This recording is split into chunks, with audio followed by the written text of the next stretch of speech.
dài ngã nín ban lâu lấy trong khăn linh kim lâu sung nau kanu na du don na thu gin mo asange phale har sat in siang lâu ni sarwa su khosik chana control mi thil ziang kim hi wa in khan sak tu kan nu kanu na du dan na ruatin thin lai amit khia luang pha le rang thla in cham sak chu dil khli phim bang isem kanu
ching te in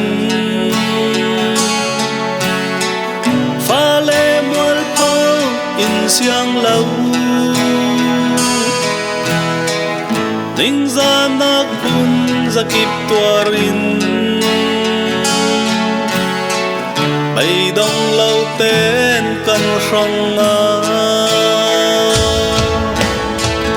kan sen tên lai chan khala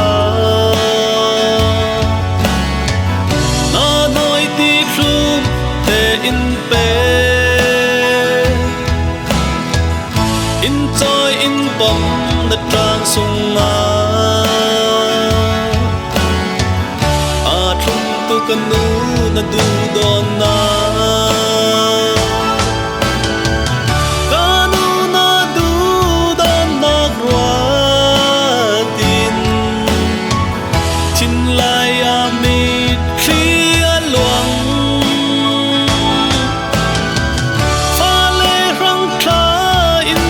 sak chu dil khli phim bang isem kanu o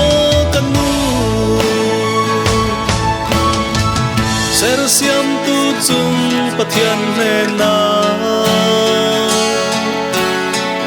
giang pha dilin tha kan cham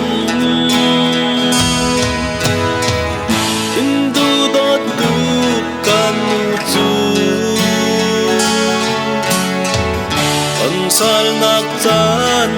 ram se